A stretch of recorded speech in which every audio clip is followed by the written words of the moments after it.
Nggih sing nang jaba mlebu napa metu. Sing klambi abu-abu madhep ngalor. Omong-omong. Nah, mlebu napa metu ke? Nek weruh aku ngono lho.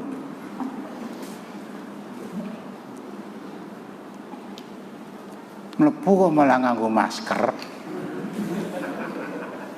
Mlebu napa metu enggak? Ya.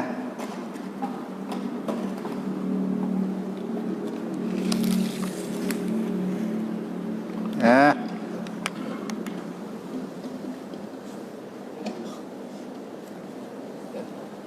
Nah.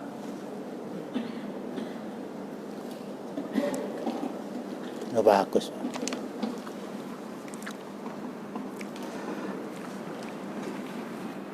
Assalamualaikum warahmatullahi wabarakatuh.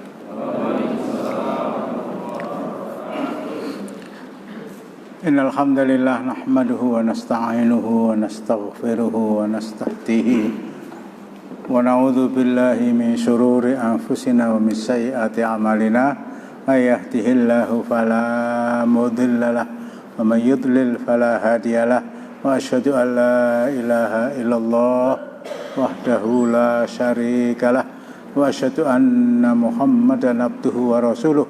Ya ayyuhalladzina amanu taqullaha haqqa tuqatih wa la tamutunna illa wa antum muslimun. Ya ayyuhan nasu taqu rabbakumul ladzi khalaqakum min nafsin wahidah wa khalaqa minha zawjaha wa batha minhuma rijalan katsiran wa nisaa'a. Wattaqullaha alladzi tasaaluna bihi wal arham innallaha kana 'alaikum raqiba.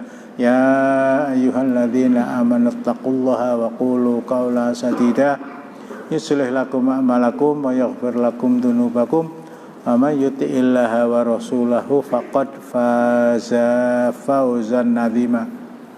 Amma ba'du fa inna asdaqal hadithi kitabullah wa khairal hadyi hadyu Muhammadin sallallahu alaihi wasallam wa syarrul umuri muhdatsatuha wa kullu muhdatsatin bid'ah wa kullu bid'atin dhalalah wa kullu dhalalatin finnar. Ikhwani fiddin, masuk tanggal 9 Dzulhijjah bagi mereka yang melaksanakan siam 9 hari sejak tanggal 1 Dzulhijjah hari Ahad 11 Juli berarti sudah selesai siam yang ke-8, besok hari yang terakhir. Sementara bagi mereka yang belum bisa melaksanakan itu bisa jadi belum tahu bahwa ada syariah yang bukan hanya menganjurkan tetapi menekankan untuk melaksanakan siam antara tanggal 1 sampai 9. Itu bisa jadi sudah tahu tetapi mungkin banyak kesibukan menjadi relawan ngupo apa?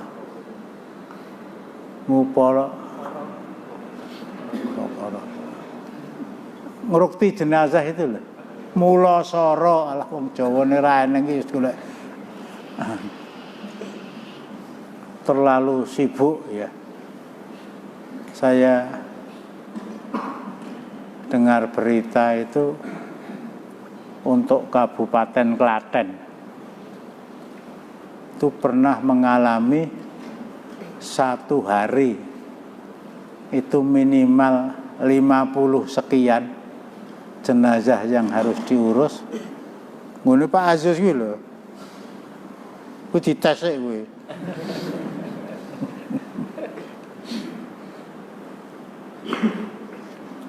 Dites matanya ya Pak. Puncaknya pernah mencapai 93 orang.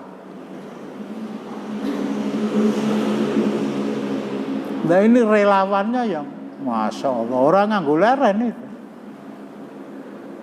Relawannya nggak pakai istirahat sehingga wah janjane aku ya kudu siam. Tapi berhubung ya pekerjaan yang begitu berat ya, memandikan jenazah itu ya paling tidak setengah jam paling tidak, belum nanti mengkafaninya, belum yang lain-lain. Ada tetangga saya yang meninggal karena divonis COVID. Itu pagi pada subuh itu saya sudah mendengar beritanya. Jadi rumahnya itu 2 rumah dari rumah saya sebelah selatan ke selatan, satu. Itu ya jam 6 lah, setengah 7 meninggal. Itu penguburannya baru sekitar jam 4 itu. Lah ngopo? Ini masuk Sukoharjo, antri. Hari itu yang meninggal di Sukoharjo itu sekitar kalau nggak keliru 15 orang, berarti satu. Itu pun nggak dapat bagian. Coba kamu cari relawan ke Kartosuro sana, akhirnya ya harus menghubungi mereka dan sampai jam 4 itu. Kembali kepada ente Pak Agus. Enggak. Ya memang biar habis kok. Katanya orang Siam itu ya. Teh sak gelas gede. Ini dari Pak Warso. Wedang kacang hijau, ora tau ngombe aku pilih iki aku. Bismillah.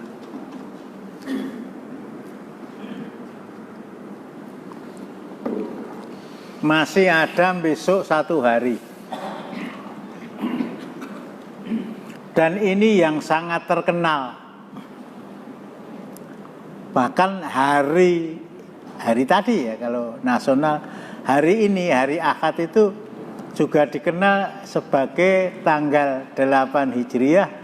Di sana ada siam namanya siam Tarwiyah. Ada siam namanya siam Tarwiyah. Sangat akrab di kalangan orang-orang Nahdlatul Ulama, dan para ulama saya baca memang tidak ada syariat yang menganjurkan untuk itu. Jadi siam sunnah dalam 1 tahun, maksudnya siam yang sifatnya eksidental. Kalau Senin, Kamis, tanggal 13, 14, 15 itu nggak usah dibicarakan. Itu 1 siam Syawal, 6 hari di bulan Syawal. Yang kedua, tadi saya katakan 1 sampai 9. Yang ketiga 9 tok. Nah, 9 tok. Kalau 8 malah enggak. Kecuali kalau 8 itu merupakan bagian dari 1, 2, 3, 4, 5, 6, 7, 8 dan 9. Kemudian siam Muharram.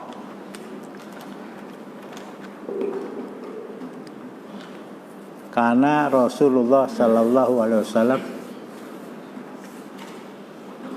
yasumu tis'a dzil hijjah wa yauma asyura wa thalathata ayyamin kula syahrin. Hadis dari Hunaidah Ibnu Khalid, diriwayatkan oleh Imam Ahmad, Imam Abu Dawud, Imam Al-Baihaqi, dan disahihkan oleh pakar hadis abad 20 Muhammad Nasiruddin Al-Albani, Rasulullah senantiasa melaksanakan siam 9 hari di awal Dzulhijjah. Itu dia tidak langsung mendengar, tetapi mendengar dari salah seorang istri Rasulullah Sallallahu Alaihi Wasallam yang jumlahnya 11. Nggak pernah meninggalkan siam 9 hari di awal Dzulhijjah, kemudian siam Muharram, kemudian siam Waalaikumsalam, siam 3 hari di setiap bulan. Masih ada besok pagi 1 hari siam Arafah yang secara matematis, tidak secara syar'i. Matematika itu tidak mesti sejalan dengan syariah. Syariah tidak harus patuh kepada matematika. Secara matematis, Rasulullah bersabda dalam hadis yang diriwayatkan oleh Imam Muslim, saumu Arafah yukaffiru sanataini madiyatan wa mustaqbalatan. Siam Arafah besok pagi itu bisa menghapus dosa 2 tahun. Matematis ya. Ngalahkan Ramadan. Ramadan gur setahun kok. Masoma Ramadan imanan waktu saban ghufira lahu ma taqaddama min dzambi. Barang siapa yang siam Ramadan dengan iman dan mengharapkan pahala dari Allah, diampuni dosanya 1 tahun yang telah lampau. Ini salah satu di antara kemurahan Allah yang diberikan kepada bulan Ramadan. Tapi untuk siam Arafah menghapus dosa 1 tahun yang telah lampau, 1 tahun yang akan datang. Tentu saja dosa-dosa kecil, tentu saja dosa-dosa kecil. Tapi iming-iming Rasulullah menghapus dosa 2 tahun, setahun yang telah lampau dan setahun yang akan datang ini, kalau memang sudah 8 hari ditambah 1 hari, alhamdulillah. Tapi kalau yang 8 hari ini belum sempurna atau tidak dilakukan sama sekali, kok seseorang lakoni, wiladalahane. Padahal ya sehat walafiat, tidak sakit. Siap enggak? Sesuk poso ya. Nggih. Hah? Anak, besok siam ya. Hei, mantuk. Dibuka maskernya ayo.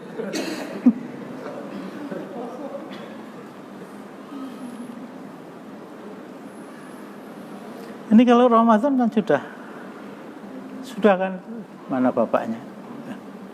Mulai kita akrabkan dengan ini. Ora ketang jam 11. Luwe lah ya sudah longkas nek wis adzan. Kita akrabkan anak-anak. Menghapus 1 tahun dosa yang telah lampau, 1 tahun dosa yang akan datang. Ya kalau kita tidak kemecer lah terus piye ya.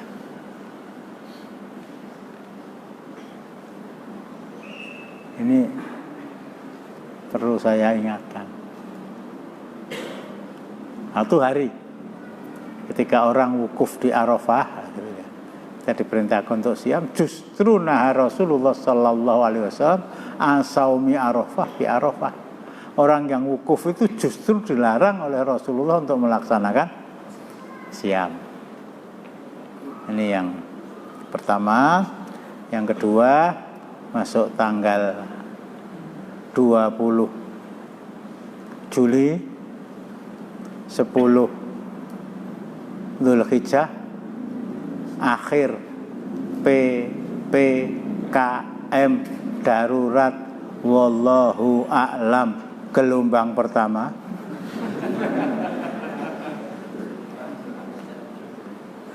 Masya Allah, akhi. Jadi sekali lagi yang sudah saya sampaikan pekan lalu,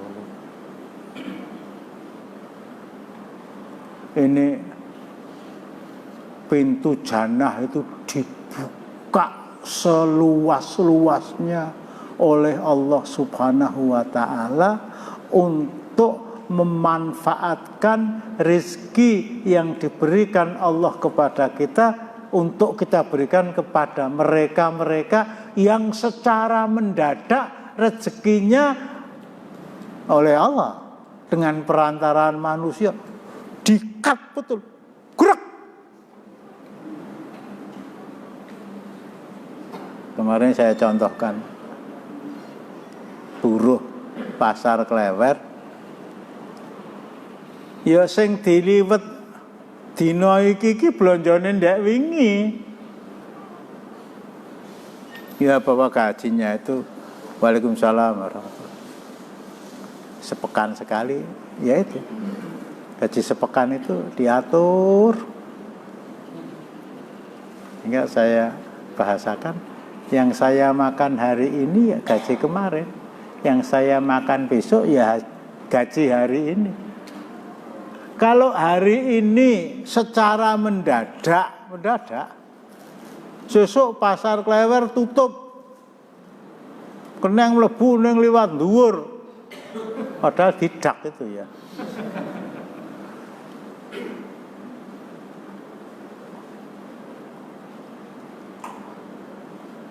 Mungkin ya tidak 1001 tetapi 101 lah. Juragan itu ada yang wis praine pirang dina, selama kamu libur, yang meliburkan bukan saya tetapi penguasa, saya cukupi kebutuhan kamu seperti kalau kamu bekerja. Itu ya 101 atau 1001, yang lain mungkin separuh, yang lain mungkin wis ora urusan, salah negara. Negara malah disalahke. Ini yang akan menolong siapa?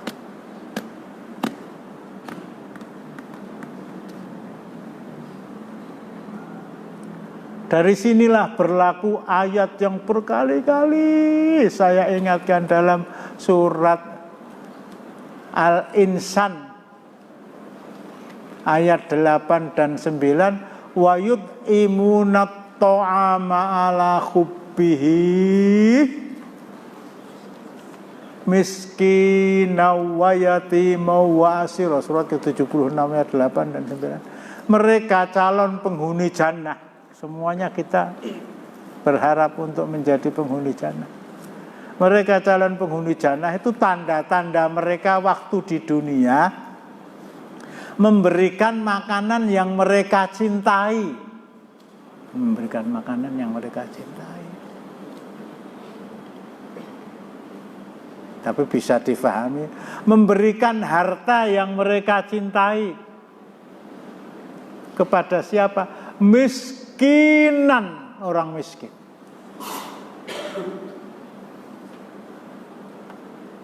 Ya tadi, yang di PHK secara tidak sengaja. Waalaikumsalam warahmatullahi wabarakatuh. Murkoso tenan akhir.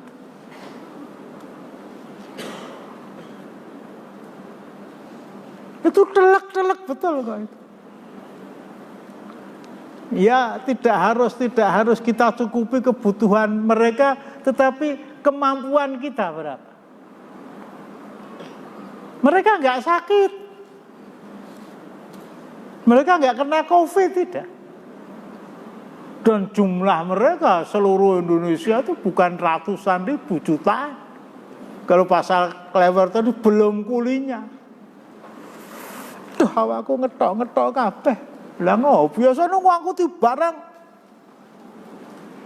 Belum supir becaknya, belum yang jual telo, belum yang jual bakso, belum yang jual es, belum yang jual. Tadi saya dengan beliau Pak Warsa mana? Walah. Delok warung-warung itu tutup, apa biasanya itu di jalan Insinyur Soekarno Hatta. Ada hatanya enggak itu? Tak tambahi. Enggak menyalahi sejarah ya. Itu biasanya jajar-jajar orang total. Tutup.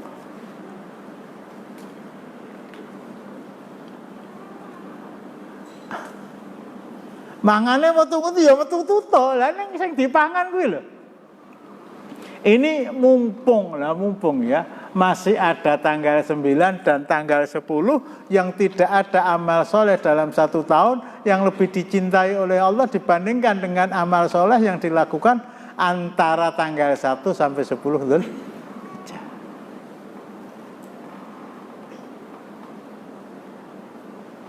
Ini kelanjutannya begitulah. Selanjutnya bismillah. Hari Selasa, bismillah.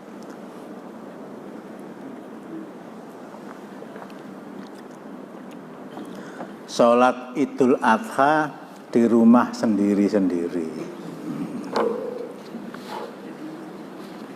Saya terpaksa buka kitab lagi. Ya rujukan kita paling tidak para ulama salaf. Dalam masalah fikih tidak ada rujukan yang lebih diyakini oleh mayoritas umat Islam dibandingkan dengan a'immatul madzhab Imam Abu Hanifah, Imam Malik bin Anas, Imam Muhammad bin Idris Asy-Syafi'i dan Imam Ahmad bin Hanbal rahimahumullah.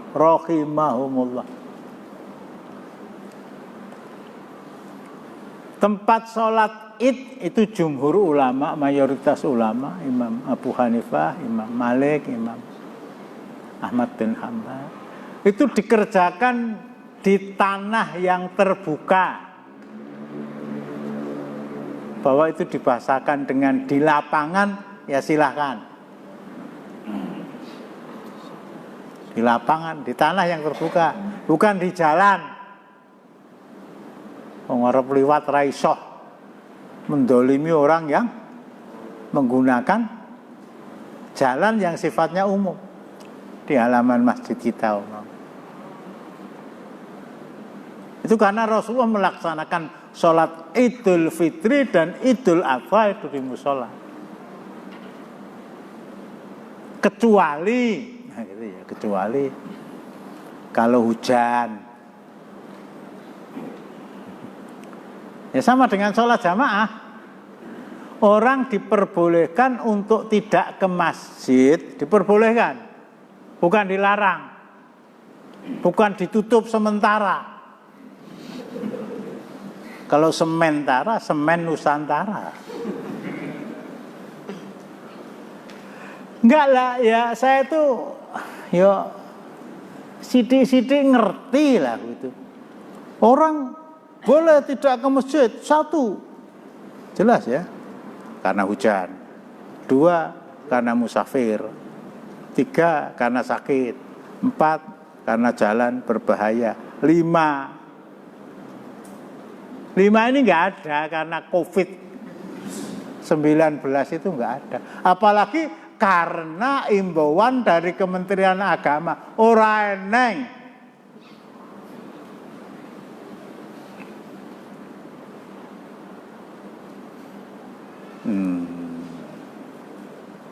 Ya ada. Jadi silakan dikerjakan di lapangan. Boleh dikerjakan di masjid. Kalau alasannya sama dengan diperbolehkannya orang untuk tidak sholat jamaah karena 4 tadi. Neng masjid terus alasannya apa ya?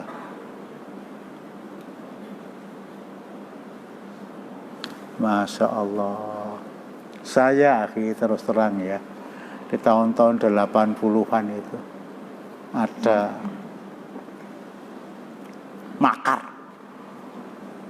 rencana secara terus terang pihak-pihak orang sekuler untuk berusaha bagaimana caranya supaya Departemen Agama dulu itu dibubarkan.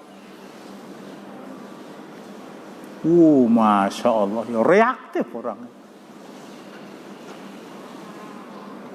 Program mereka pengadilan agama masuk ke pengadilan umum dan sekarang sudah terjadi ya.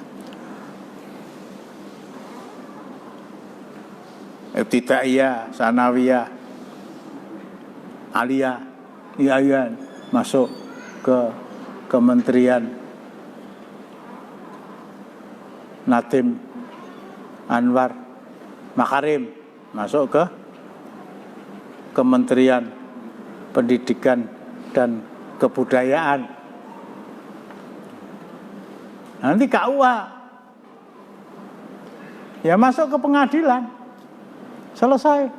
Oh, Masya Allah, orang reaktif betul. Orang reaktif betul. Protes besar-besar. Tapi sekarang itu umpama saya ditanya, alun-alun loh ya, nah, Kementerian Agama itu dibubarkan bagaimana? Setuju lah. Oh, setuju kok ini.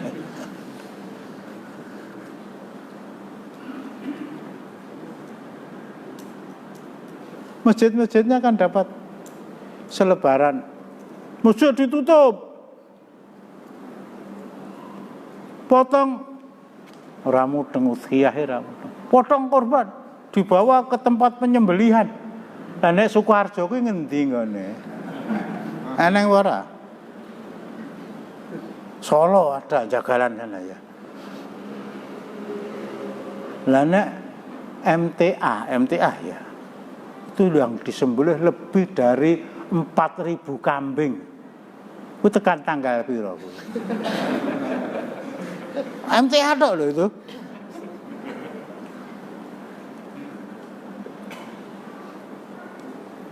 Lembunya lebih dari 1.000 itu. Lagi MTA. Belum ATM. ATM.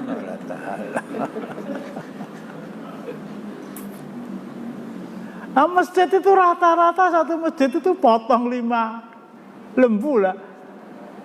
Di Solo itu ada berapa masjid? Lebih dari 100, lebih dari 200, lebih dari 300.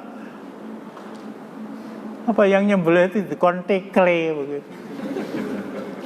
Kalau tidak memungkinkan, jelas nggak usah kalau. Mesti tidak memungkinkan, boleh disembelih di tempat masing-masing, tapi di tempat yang lapang. Masjid Baitul Ma'mur lapangannya isih janjane ya ora jembar ning yang masjid yang punya halaman seluas Baitul Ma'mur enggak ada kok.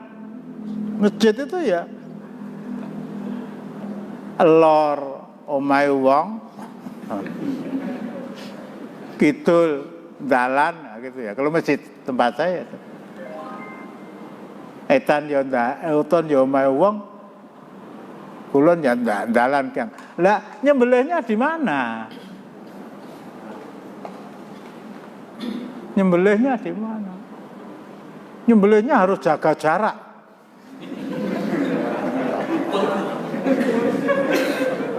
Itu sampai saya tuh sok nganggo jengkel itu ya. Itu sapinya di tempatnya Pak Warso itu ladingnya kok genter. Krokok.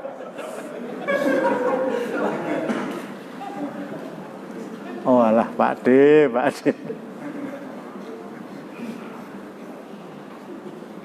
Sudah lebih 70 tahun merdeka kok baru mengalami hal yang seperti ini.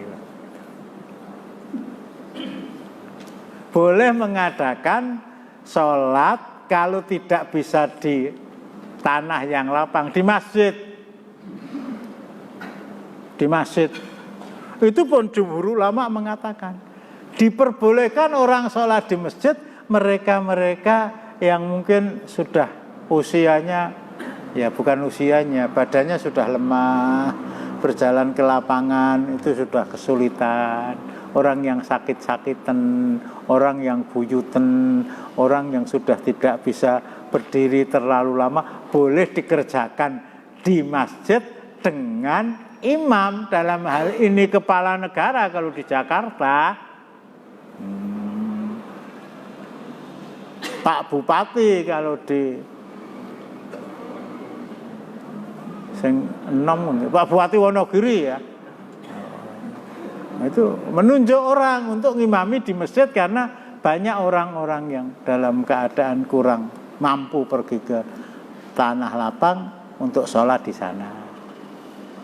Sholat Idul Fitri, Idul Adha sendirian boleh apa enggak? Boleh. Boleh. Neng kose ya, urung titik lho, kita ngombe ya.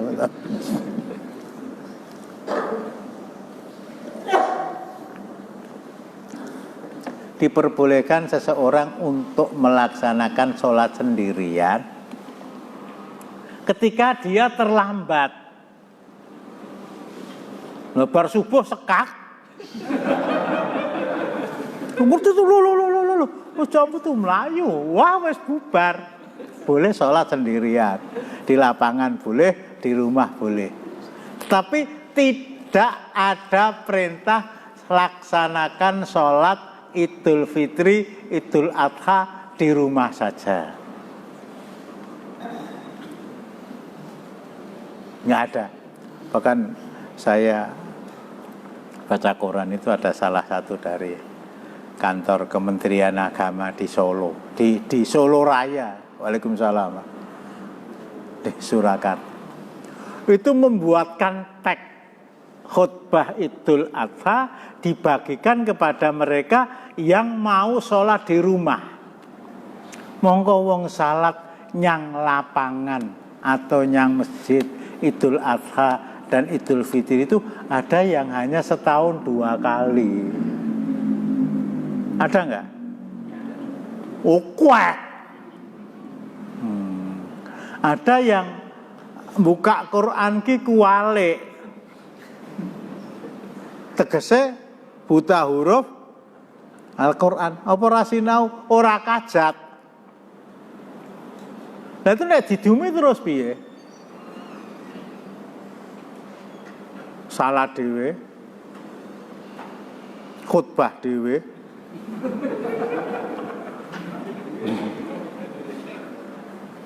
Tujuannya ora neng Satpol PP. Satpol PP ya apa? Kalau ada petugas dari rumah sakit jiwa.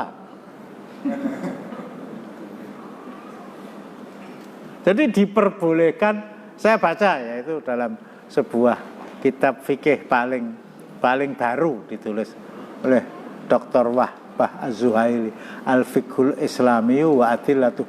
Itu fikih itu menerangkan pendapat A'immatul Madzhab yang 4 itu. Imam Abu Hanifah demikian, Imam Malik bin Anas demikian, Imam Muhammad bin Idris As-Syafi'i demikian, Imam Ahmad bin Hanbal demikian. Beliau sampaikan, beliau paparkan. Sebelumnya ada yang ditulis oleh Ibnu Rus Al-Andalusi, namanya Bidayatul Mujtahid. Sesudah itu ada kitab Fiqh Sunnah, tetapi tidak sesistematis yang dibuka oleh Dr. Wahbah Az-Zuhaili tadi. Boleh sholat sendirian ketika dia terlambat atau kesiangan, atau mungkin ya dari Jakarta pulang sebelum ada corona ini ya, perhitungannya sampai di rumah sebelum subuh, ternyata sampai di rumah sudah jam 7 lah, sudah orang-orang sudah pulang melaksanakan sholat id. Nah, terus ya sudah silakan sholat id sendiri nganggo khutbah ora sah lah gitu. Bener dari Kementerian Agama itu nganggo khutbah, mau dikai tek kok. Jadi yang khutbah suaminya, yang dengarkan istrinya, nah gitu ya, direkam. Anaknya yang satu di Bandung, yang satu di Jakarta. Nah, di samping istrinya itu ada yang kaki 4 kucing, lah gitu, wah telu lah. Gitu. Ya demikian ya kita tidak memprotes kebijaksanaan itu, cuma kok ya LC men gitu ya, lucu men gitu.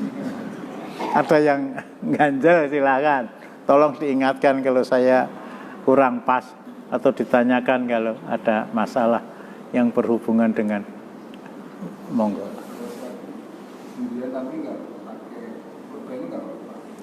Gimana? Enggak salah juga enggak apa-apa. Enggak apa-apa ya, enggak apa-apa ya. Daripada khutbah tanpa sholat begitu. Sholat tanpa khutbah juga enggak apa-apa, diperbolehkan. Begitu. Kecuali kalau sholat Jumat ya. Kalau sholat Jumat, khutbah itu bagian yang tak terpisahkan. Sehingga mungkin ada baiknya ya kalau antum-antum yang mendapat tugas untuk menyampaikan khutbah Jumat itu disampaikan kepada jamaah. Tolong jangan bersandar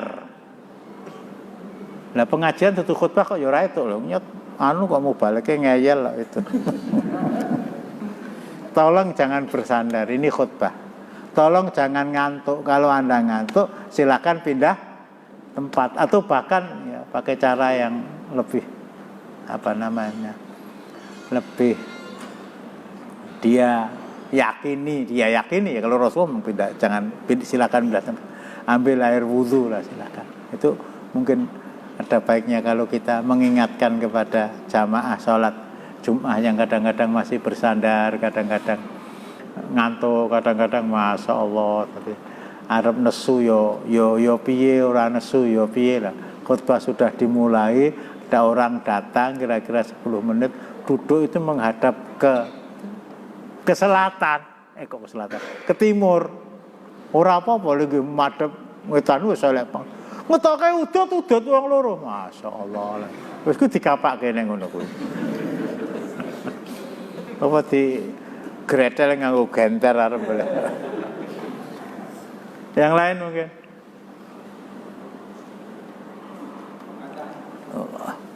Pak Waluyo.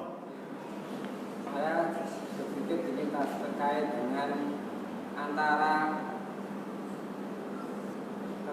dengan sholat Idul Fitri atau Idul Adha itu di jalan dan itu lebih mendolimi tidaknya atau istilahnya lebih busuknya itu ketika jalan itu juga ditutup. Artinya itu lebih berat mana ketika jalan-jalan ini kan posisinya ditutup dan sama ketika mengadakan sholat di jalan sholat gimana Pak? Menurut A'immatul Madzhab, sholat Idul Fitri dan Idul Adha, jumhur ulama, mayoritas ulama itu di tempat yang lapang. Tempat yang lapang itu bisa tanah lapang, bisa halaman masjid, bisa di mana-mana. Atau tadi menurut Imam Syafi'i di masjid, karena tidak ada tempat yang lebih mulia daripada masjid.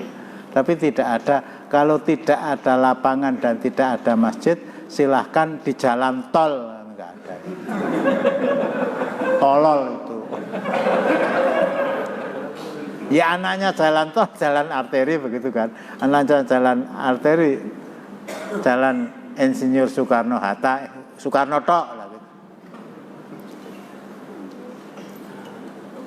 Posisi ini kan di jalan-jalan ditutup. Iya, itu tidak ada contohnya dari para ulama. Karena posisi PPKM ini enggak. Kita kono Menteri Agama kono.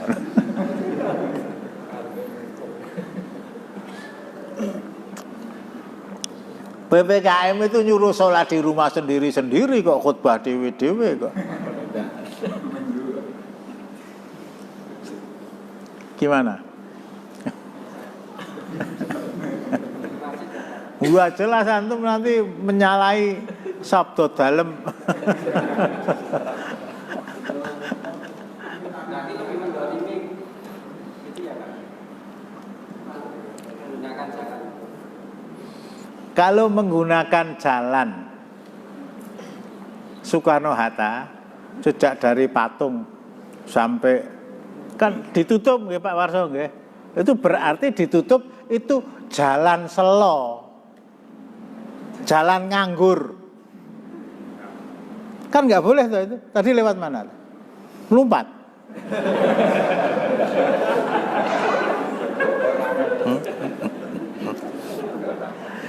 Kalau Baitul Ma'mur mau mengadakan di jalan itu tidak ada yang dizalimi.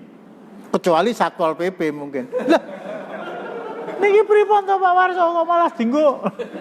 Kok disuruh di rumah sendiri-sendiri sama. Menyalahi aturan. Begitu. Yang lain mungkin.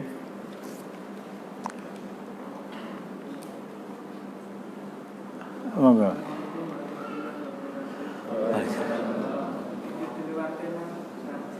Ya kalau saya bisa menjawab.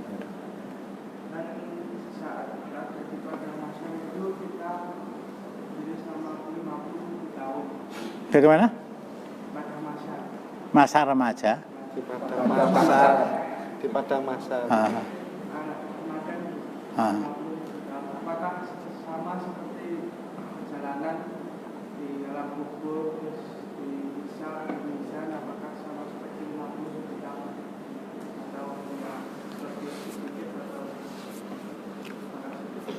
Mungkin jawaban singkatnya bisa antum baca di dalam surat Al-Hajj surat ke-22 ayatnya 47 wa yasta'jilunaka bil adzabi wa la yukhlifallahu wa'dahu wa inna yauman inda rabbika ka alfi sanatin mimma ta'udun. Betul 47 ya, Kia?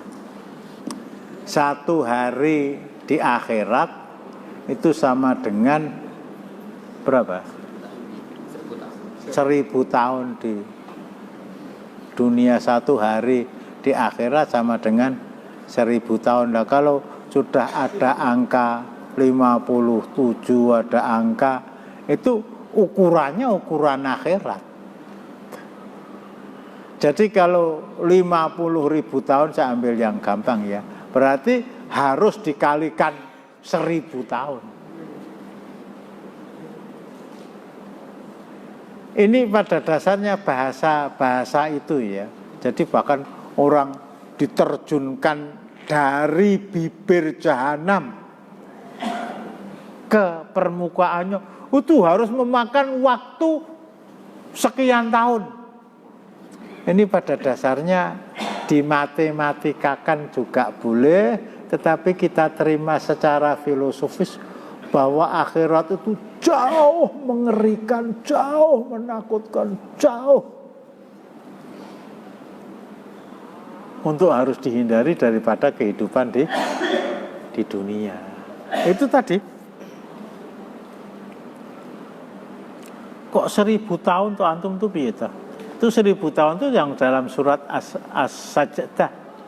Kalau dalam surat Al-Ma'arij, fi yaumin kana miqdaruhu khamsina surat ke-70 ayo. Khamsina alfasanah. 50 surat ke-70. Ta'rujul malaikatu ayat 4 atau 5. Wal malaikatu fi yaumin kana miqdaruhu khamsina alfasanah. Surat ke-70. Betul? Ayat 4. Nah, ta'rujul malaikatu. Malaikat-malaikat dan Jibril naik menghadap kepada Rabbnya dalam sehari yang kadarnya 50.000 tahun. 50.000 tahun. Sementara dalam surat Al-Hajj 1000 tahun. Begitu juga dalam surat ke-32.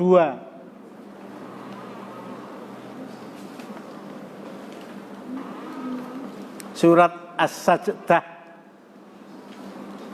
Ta'rujul malaikatu wa ruhu ilaihi fi yaumin kana miqdaruhu alfasanatin mimma ta'udun dzalika alimul ghaibi wa syahadatil azizur rahim.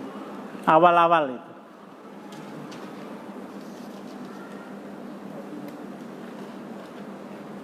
Surat As-Sajdah. Ya, ta'rujul malaikatu.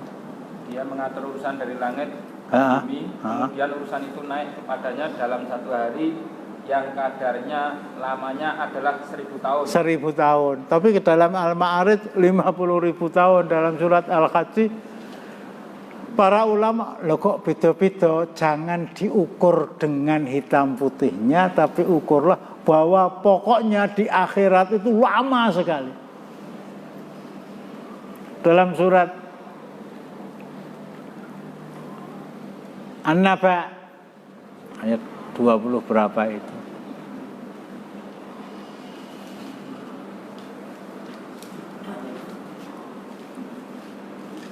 Labithin 23. Labithina fiha ahqoba la yadzuquna fiha bardaw wala syaraba. Betul. Labithina fiha. Ayat labithina fi ahqaba la yadzuquna fiha bardaw wala syaraba. 2-3 lah ya. Mereka tinggal di dalamnya berabad-abad lamanya. Tinggal di sana berabad-abad lamanya. Orang-orang kafir itu dimasukkan ke dalam nar berabad-abad lamanya, berabad-abad. Taruhlah 1 abad. 1 abad itu 100 tahun.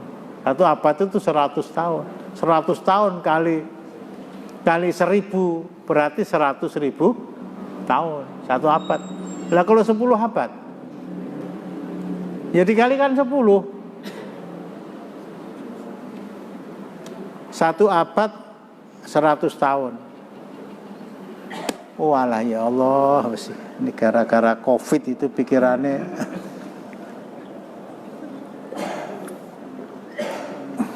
Satu abad 100 tahun. 1 tahun 300 nanggon masjid itu 355 yang kita pakai kalender Hijriah. 1 tahun 355 hari. 1 abad kali 100 berarti cepet toh. 355 kali 100 35.000 tahun. Itu 1 tahun. Nah 1 abad kalikan 100. Itu sampai kepada sekian ratus juta tahun. Lemar ngitung piye itu. Lemar ngitung piye. Itu yang jelas Masya Allah ya. Yang jelas Masya Allah, murahnya Allah. Orang mengadakannya, orang melaksanakan apa yang diperintahkan dan dilarang, menjauhi apa yang dilarang. Taruh dalam waktu 100 tahun berarti 1/10-nya 1 hari. 1 hari 1000 tahun berarti 1/10-nya 1 hari. Kalau 1/10-nya 1 hari 100 tahun itu ya kira-kira 1 jam lebih sedikit. 1 jam lebih sedikit. Itu kalau orang diberi usia 100 tahun.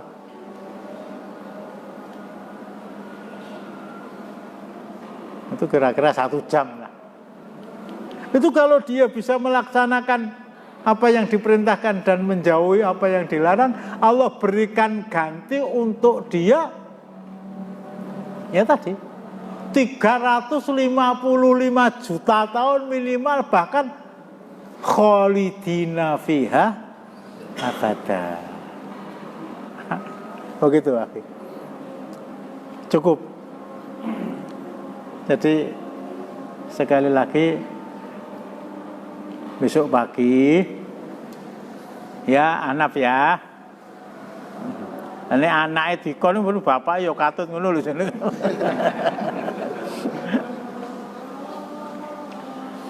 Yang kedua kali hari Selasa itu Idul Adha.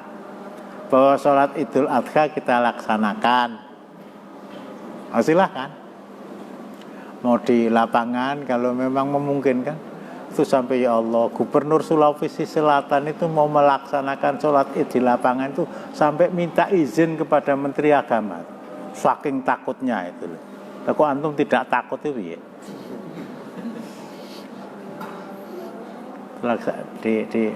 Dilaksanakan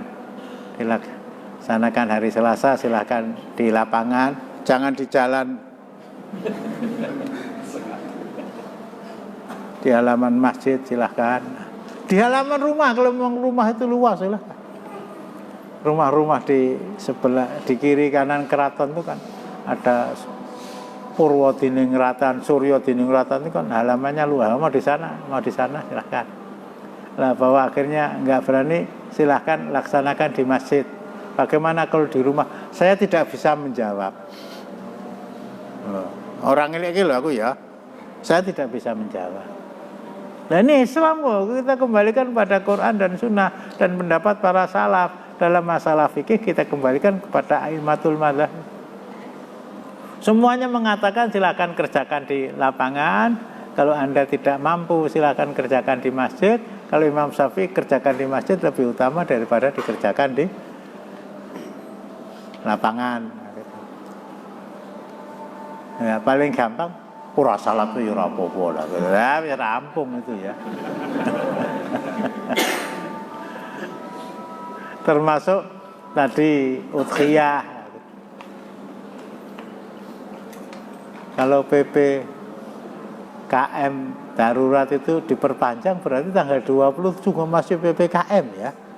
Padahal diperintahkannya untuk udhiyah hari Rabu itu agar kita masuk tanggal 21 bebas dari PPKM. Nah, kalau ditambah lagi berarti PPKM lagi sampai 31 Juli. Apa belasnya 1 Agustus sing belah?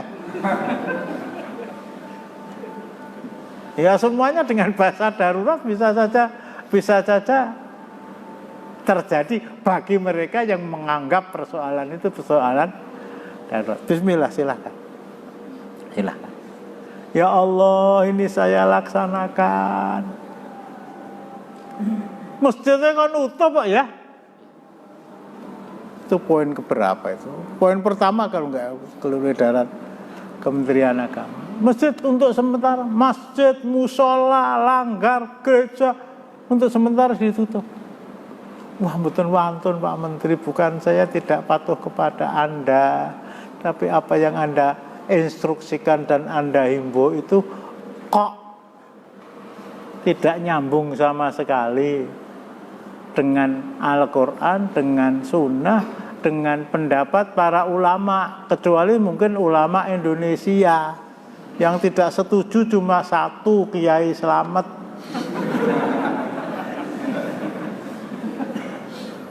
Ya kita laksanakan. Kita laksanakan. Nah, bahwa nanti ada masjid ditutup atas perintah. Nah, ditutup betul.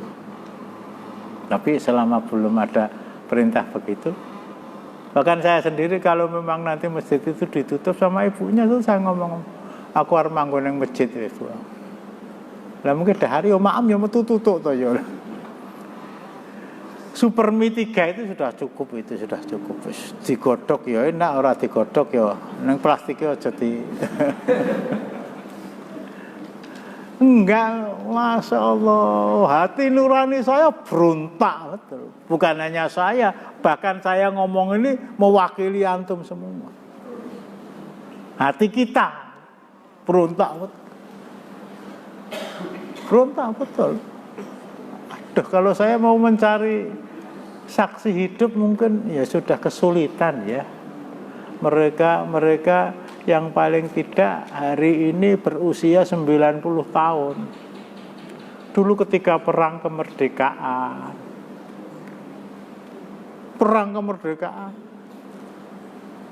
Belanda masuk kampung, Belanda masuk masjid, masjid ditutup.